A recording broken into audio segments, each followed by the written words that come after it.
Meron ako ditong tatahiin. Gagawin ko siyang pear. Pear. Gagawin ko siyang pear. Gagawin ko siyang, basta terno siya. Pear.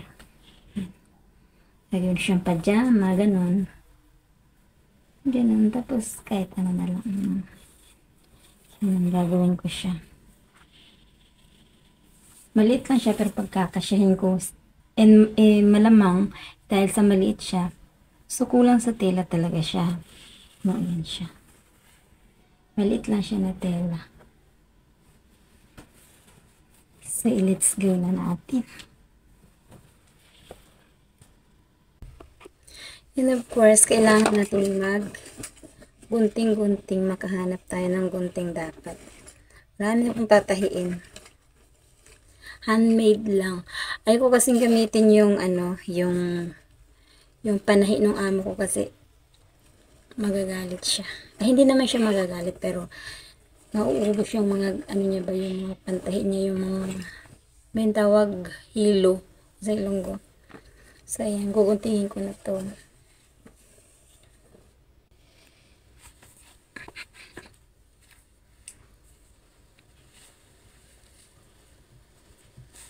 Ano na itong measure.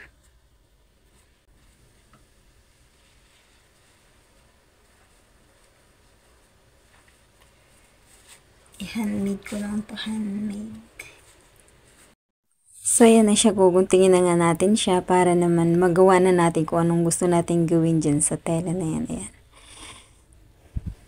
So, ayan. Ayan siya. Pwede naging dalawa. Ito yung gagawin natin shorts. Mamaya. At ito yung pang-itaas. Okay. Yan. Kailangan natin guntingin dito muna. Huwag natin siyang and of course, kailangan nating tastasin. Tastasin siya dapat. Ayan, kailangan natin tastasin yan para maging maganda, ha.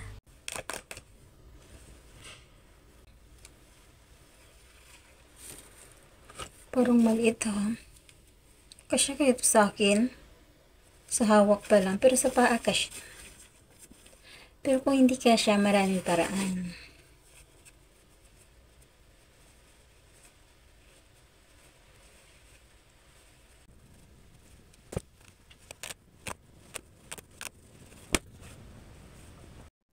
So, ang unang-una natin i-ship ngayon ay yung short. Ayan, naguguntungin na natin yung short. Pero instead na short, naging pencil cut naman. Kasi nga kulang siya sa tela. As in. Tahiin siya dito. So, yan na nga. Mag-uumpisa na tayong manahi. Kapagod kaya manahi. Pero okay lang kasi nga habit natin, di ba? Hindi tayo napapagod kasi nga habit natin. So, ayan. Tahi lang ng tahi. Sige. Ayan na, dan na ang tinahi.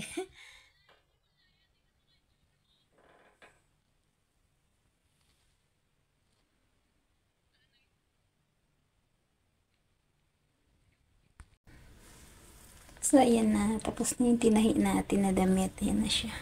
Pencil siya, charot. Pencil. May pencil ang drama. Ayan. So, ayan. Diba? Dito nga natin ito siya ilagay. Para mabalisin yan.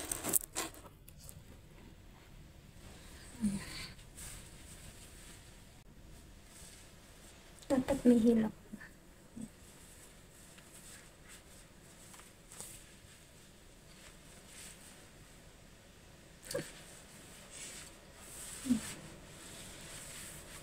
Salit.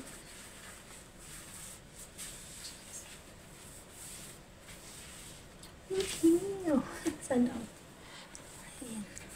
Tinahin natin. Handmade lang siya na pear na pencil. Pencil o pencil.